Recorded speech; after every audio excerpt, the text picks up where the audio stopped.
Buenos días, maestra. Aquí le presento mi video. Tema 4. La actualidad del conductismo con el aprendizaje animal y humano. Cognición animal. Las ciencias cognitivas empiezan a desarrollarse a partir de los años 50 del siglo XX hasta dar lugar a un nuevo enfoque en el estudio de la psicología humana. Otras ciencias como la filosofía, la psicología, la neurociencia, la inteligencia artificial y la lingüística comenzaron a desarrollar teorías sobre el funcionamiento del cerebro, basadas en el procesamiento de la información, al tiempo que defienden la posibilidad de investigar sobre los procesos mentales con procedimientos científicos que van más allá de la mera introspección o de la observación de estímulos y respuestas. Hoy en día puede decirse que los estudios de cognición animal constituyen una rama científica perfectamente asentada y enormemente productiva, que han superado las reticencias de la mayoría de los científicos y que en colaboración con otras ramas científicas ha superado un cambio revolucionario en el enfoque tradicional sobre los mecanismos y causas del comportamiento. Definición y marco teórico. La cognición hace referencia a las distintas maneras en que los animales adquieren información por medio de los sentidos, la retienen y la procesan y toman una adecuación del comportamiento. Las capacidades que permiten a muchos animales es responder de manera flexible. Se pueden comprender mejor en términos de representaciones mentales y procesamientos computacionales de tipo algoritmo que operan sobre esas representaciones.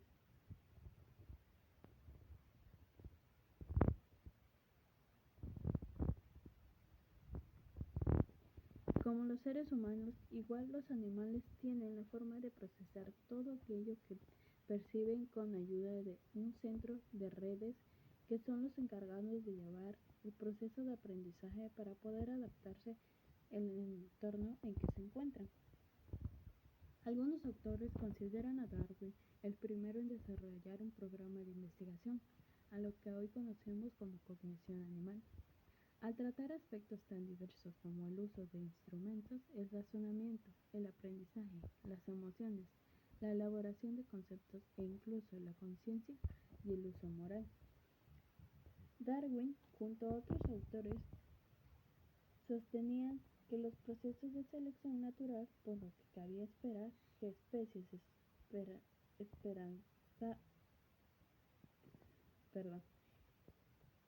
emparentados y bajo presiones selectivas similares compartiendo no solo aspectos de su morfología o fisiología, sino también aspectos de su fisiología y comportamiento.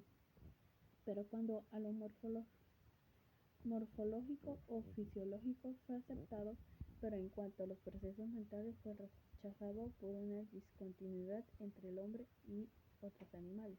Por ejemplo, que los simios son parecidos al ser humano en cuanto a su fisiología, en cómo se encuentran estructurados hasta llegar a decir que somos descendientes de ellos o que años atrás nos veíamos como ellos.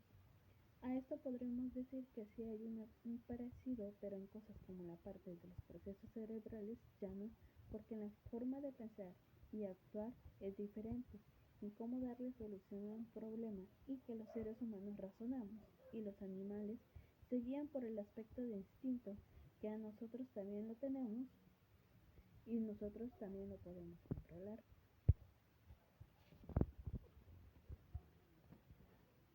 El hecho es que durante gran parte del siglo XX la etiología y la psicología animal transcurrieron por caminos separados, mientras que la etiología se desarrolló fundamentalmente en Europa a cargo de zoólogos y con un enfoque naturalista derivado de la teoría evolutiva. La psicología animal, centrada en el estudio de los procesos de percepción y aprendizaje, se extendió en Estados Unidos bajo una perspectiva teórica diferente, cuando no opuesta a la biología evolutiva. La teología tuvo que contar que sus modelos explicativos sobre la conducta con toda la aportación procedente de la psicología animal. Respecto a los mecanismos fundamentales del aprendizaje y la psicología, hubo de recoger las importantes aportaciones de la zoología naturalista. Eso quiere decir que tanto la zoología como la etiología, aunque se separaron, una de las dos siempre tenían que llevar algo consigo que siempre las iba a unir, no se podían separar. Bueno, sí se llegaron a separar, pero cada una tomó aportaciones que cada una hacía y haciendo crecer más su estudio hacia el comportamiento de los animales. Mientras que los modelos explicativos clásicos sobre las causas inmediatas del comportamiento se basaban fundamentalmente en el conocimiento de lo directamente observable, el ímpetu sensorial y el output de conducta resultante. La cognición pretende estudiar también los procesos internos no observables que median entre el input y el output, así como elaborar una teoría general sobre el funcionamiento o historia de dichos procesos.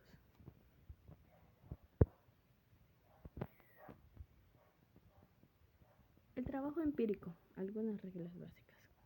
Además, durante gran parte del siglo pasado predominó la idea según la cual no solo las anécdotas, sino que ni siquiera la metodología basada en la observación servía para constatar hipótesis científicas, algo que únicamente podía hacerse mediante la experimentación.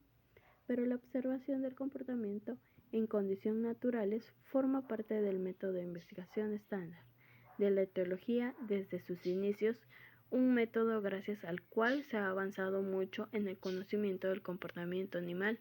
Incluso observaciones puntuales como la de Jane Goddard sobre el uso de instrumentos por parte de los chimpancés han supuesto por sí misma una radical revisión de hipótesis científicas.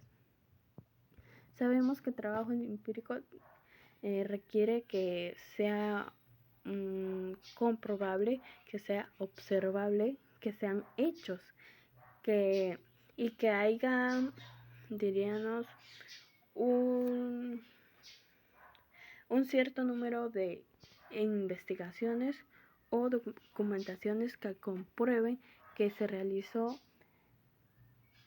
tal investigación y que se arrojaron tales resultados con respecto a ciertas teorías que se fueron o ciertas interrogantes que fueron presentándose día con día a que ellos iban estudiando alguna. No obstante, el riesgo que comparte usar un método basado únicamente en la observación cuando de lo que se trata es de investigar sobre los estados internos de la mente de los animales, de adjudicarles o no determinadas capacidades, es mucho mayor que el otro que se corre estudiando otros aspectos del comportamiento, dado que la interpretación de lo observado es el mismo objeto de la investigación.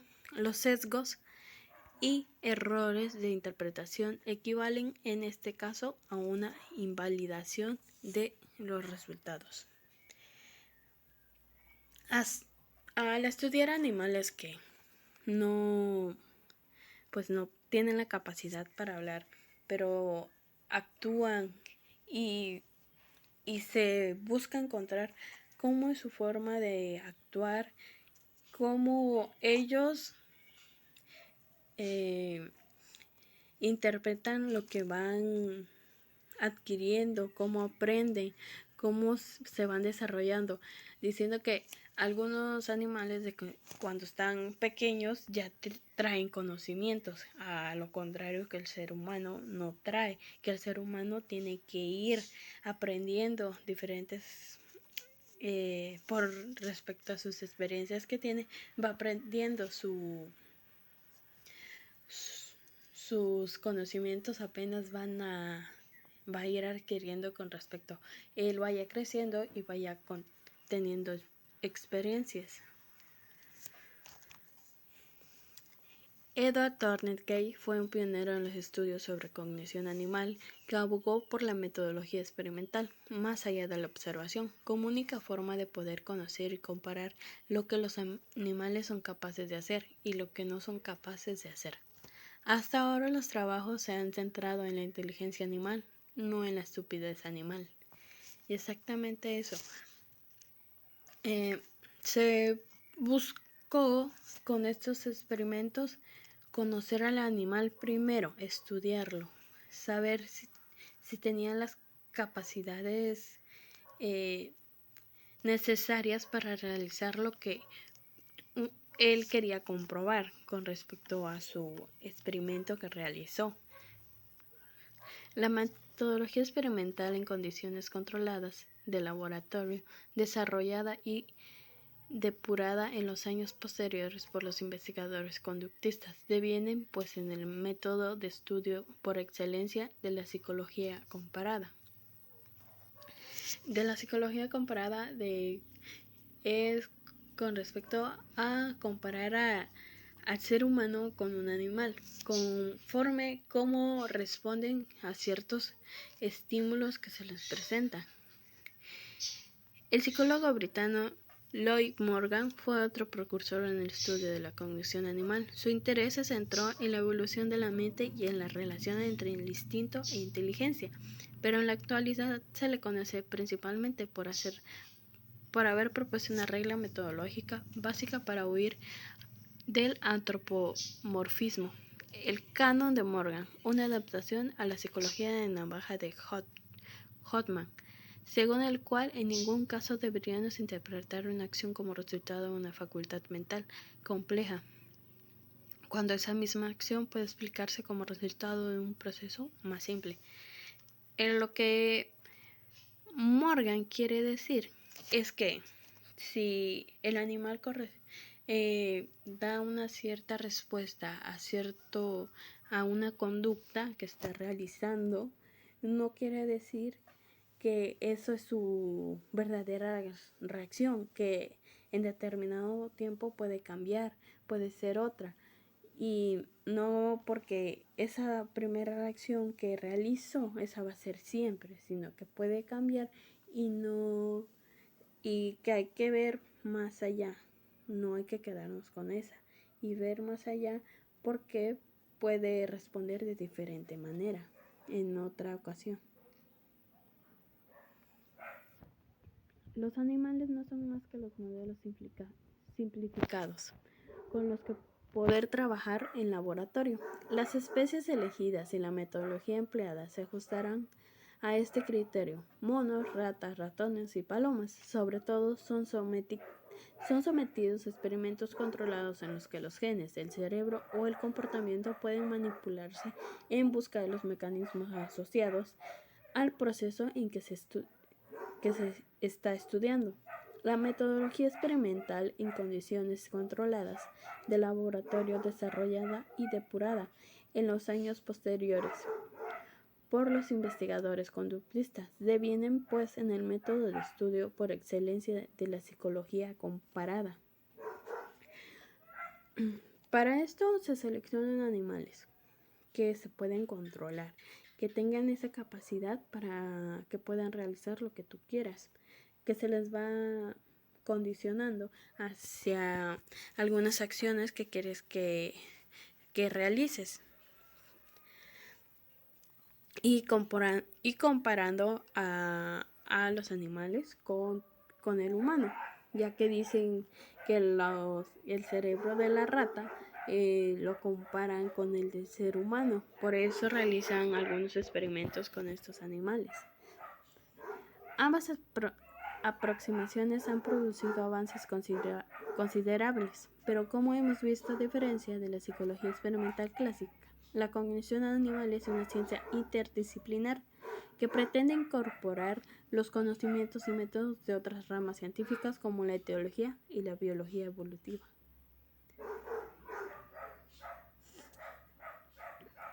Procesos cognitivos fundamentales. Percepción y atención. Todos los animales son capaces de captar los elementos del entorno que les son necesarios para sobrevivir y reproducirse. y su comportamiento consiste en gran medida en responder adecuadamente ante ellos, capturar el alimento, huir de los predadores o aparearse. No es extraño, pues que el estudio de los mecanismos que permiten a los animales obtener información del mundo exterior y procesarla sea un aspecto básico de la etiología y de las ciencias cognitivas.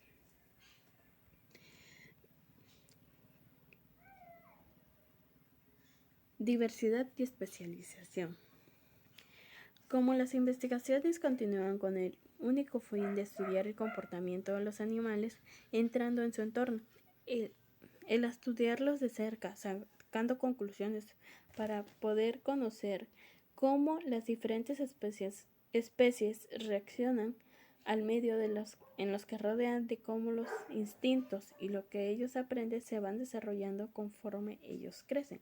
Hay algunos animales que desde pequeños ya tienen ese conocimiento y no necesitan ir creciendo y ir adquiriendo su forma de vivir, porque ya nacen con ello, contrario de los seres humanos, que es diferente, que todo tienen que aprender.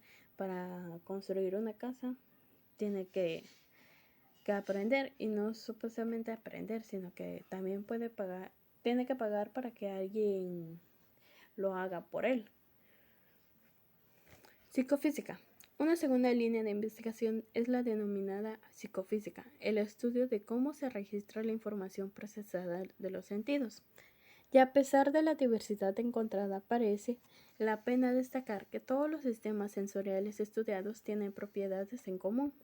Una de ellas relacionada con la manera en que percibimos los cambios en la intensidad de un estímulo se conoce como la ley de Weber, y establece que para una diferencia en intensidad sea detectada debe tener un valor mínimo que es función de la magnitud del estímulo. Otros tres principios generales de los sistemas sensoriales son la base sobre la que se asientan tres fenómenos muy conocidos del comportamiento animal: el efecto del estímulo supernormal, el aprendizaje por habituación y el mimetismo como estrategia antipredadora.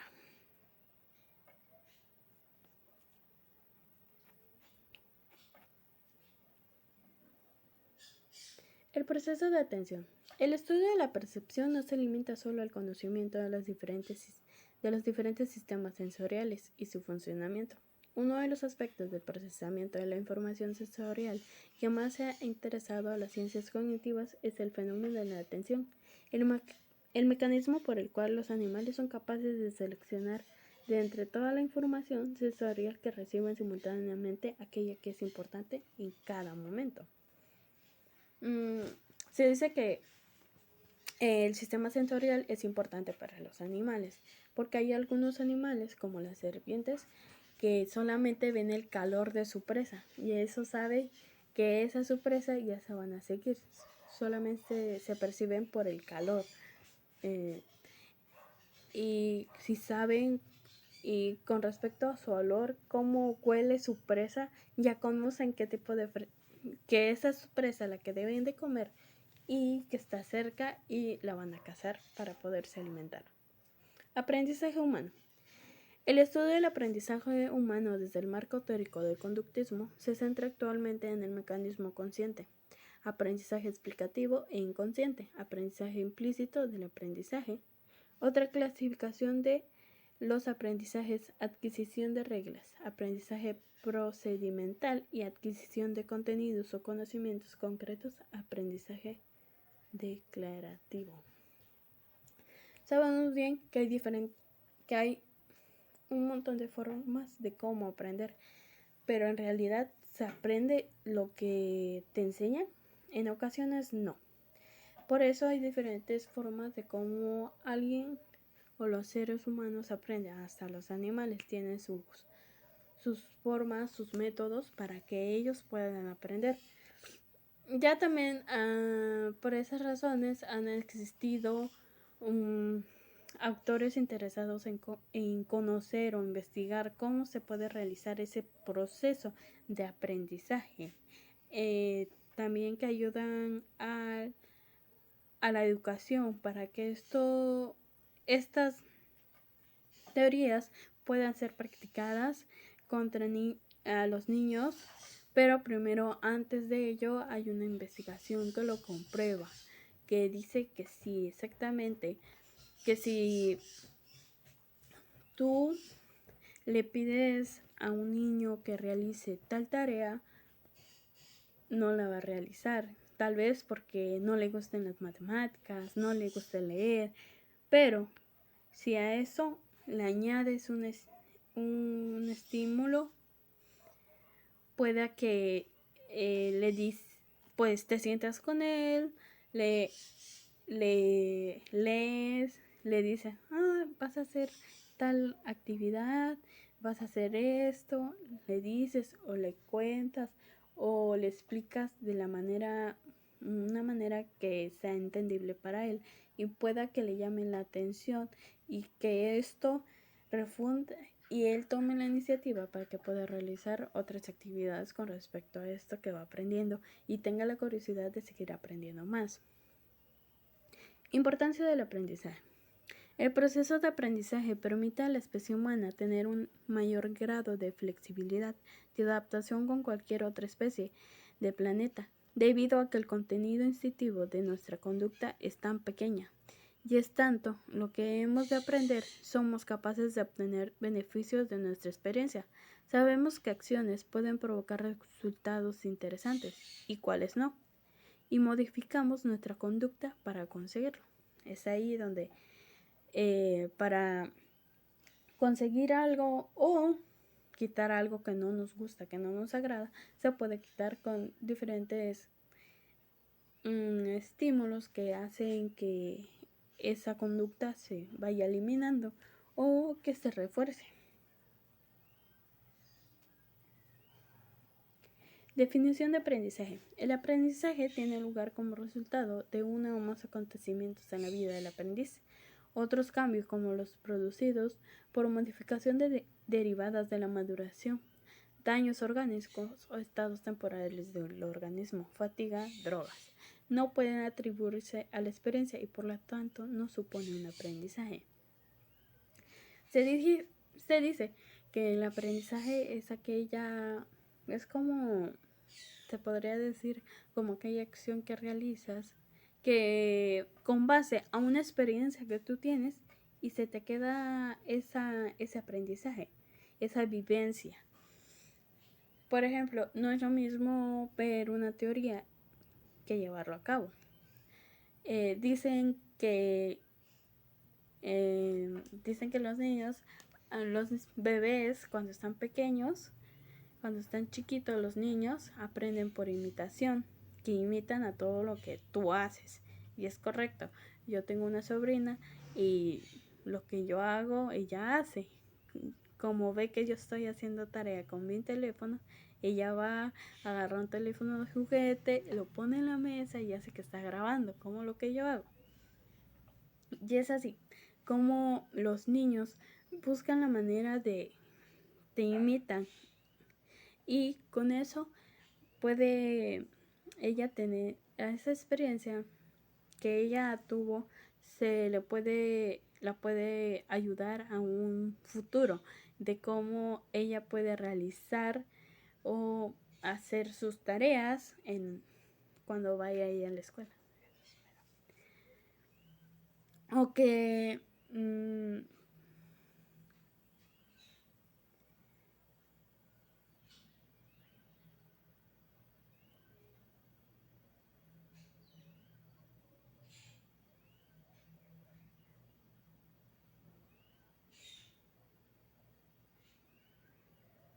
naturaleza de los principios y las teorías. Las teorías del aprendizaje proporcionan explicaciones sobre los mecanismos subyacentes implicados en el proceso de aprendizaje, mientras que los principios nos dicen qué factores son importantes para el aprendizaje. Las teorías explican por qué estos factores son importantes.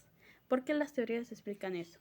Bueno, Detrás de cada teoría hay experimentos que fueron propuestos para que esta teoría fuera sido comprobada. Por ejemplo, la teoría de Tourniquet, que hace de estímulo y respuesta.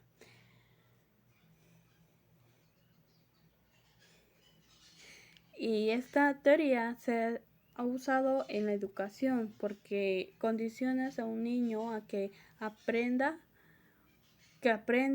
que pueda leer o que le guste alguna materia que no le gusta, dándole premios, condicionando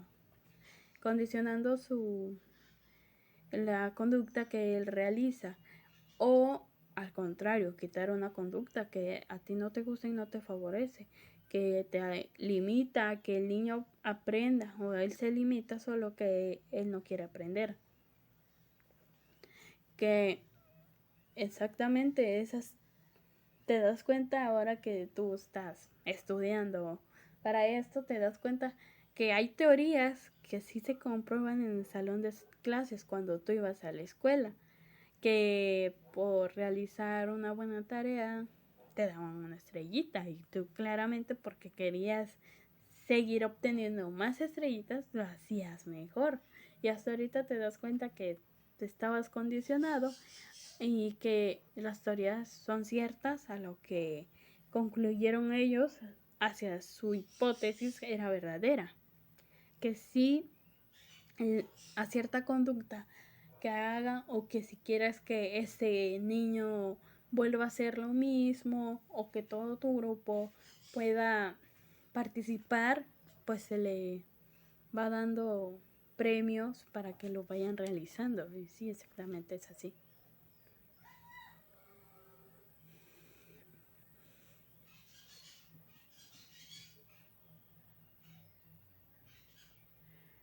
La ventaja de las teorías. La naturaleza dinámica de las teorías del aprendizaje, lo que nos permite obtener un conocimiento cada vez más preciso de lo que es, de hecho, un proceso muy complejo y polifacético. Las teorías tienen ciertas ventajas sobre los principios. En primer lugar, nos permiten resumir el resultado de muchos estudios de investigación e integrar numerosos principios de aprendizaje. En este sentido, las teorías suelen ser muy concisas. Los científicos utilizan el término parsimoniosas. En segundo lugar, las teorías proporcionan el punto de partida para realizar nuevas investigaciones, sugieren interrogantes interesantes. Con eso a las interrogantes. Es que cierta investigación queda con una interrogante, como que lo deja interesante, y hay llega otra persona, lee la investigación y dice, aquí hay algo más que estudiar, como dándole continuación a esa investigación que aún no se ha terminado, o pueda que sí se haya terminado, pero hay otras personas que lo ven de distintas perspectivas. Así nacen las otras investigaciones. Hay investigaciones que le prosiguen a su precursor que tienen, le siguen a su maestro que tuvieron, siguiendo desde el punto de vista, partiendo de la misma teoría. Es siguiendo tras generación, porque no todas las generaciones son iguales, sino que van a encontrar más y más con respecto a la actualización y la evolución que el mundo está dando en estos tiempos. Desventajas de las teorías. Lo siento. A pesar de sus ventajas, las teorías tienen al menos dos desventajas. En primer lugar, ninguna teoría aislada puede explicar todo lo que los investigadores han descubierto sobre el aprendizaje.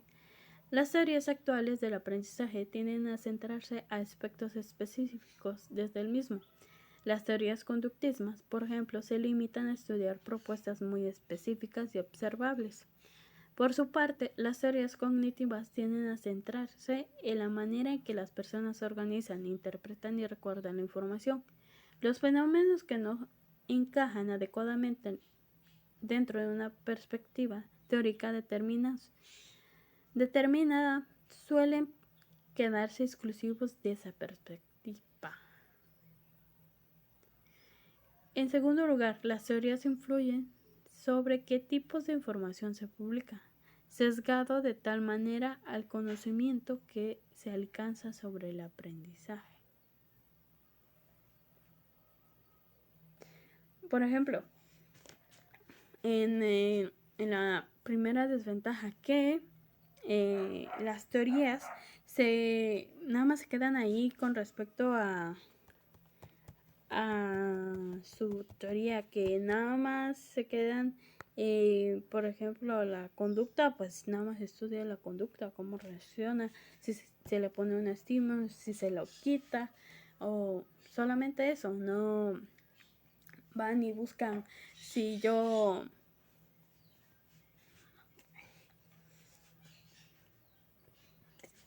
a cierta persona le quito esto, cómo reacciona, como un niño, a una mujer, a un adulto, a un bebé. No se van más allá y solamente se quedan ahí, pues. Aplicación de los principios y teorías a la práctica educativa.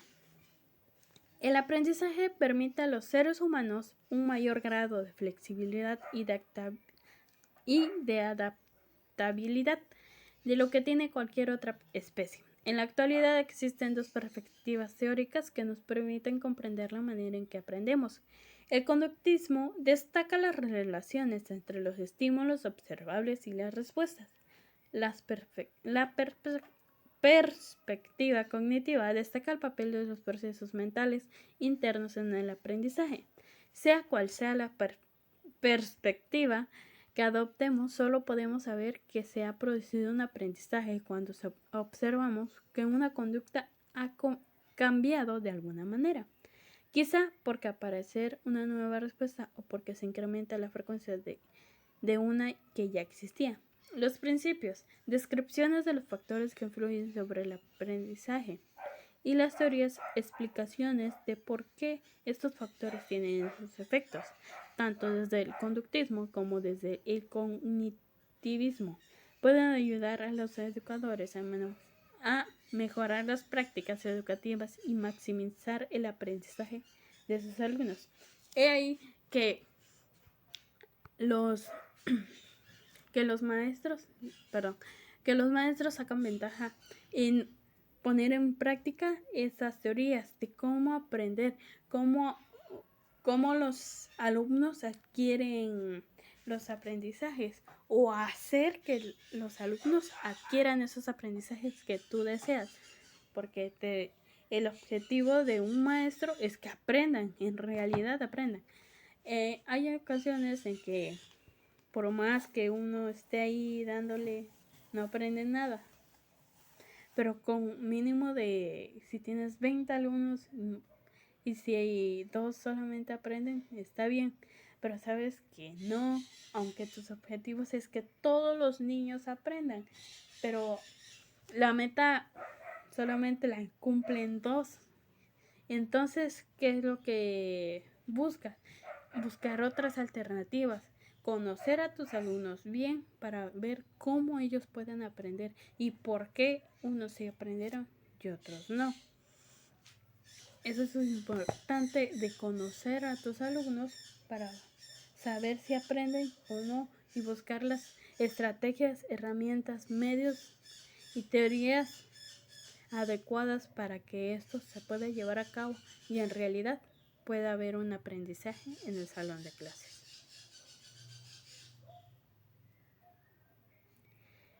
La conclusión. Bueno, este tema se me hizo muy interesante con respecto a cómo se dio el estudio con los animales y con el ser humano, que los animales, aunque son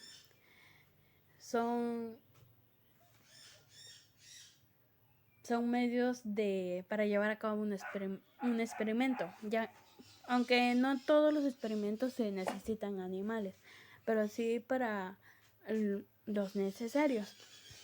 También que los animales nos ayudan a conseguir respuestas y que en la medicina sabemos que se ocupan de una gran manera increíble, que hasta se pueden hacer operaciones de injertos, que a las ratas se les aplica tal cosa para que pueda hacer una transplantación de órganos. Por las similitudes, las igualdades que existen entre su fisiología con la de nosotros y que son, diríamos, compatibles.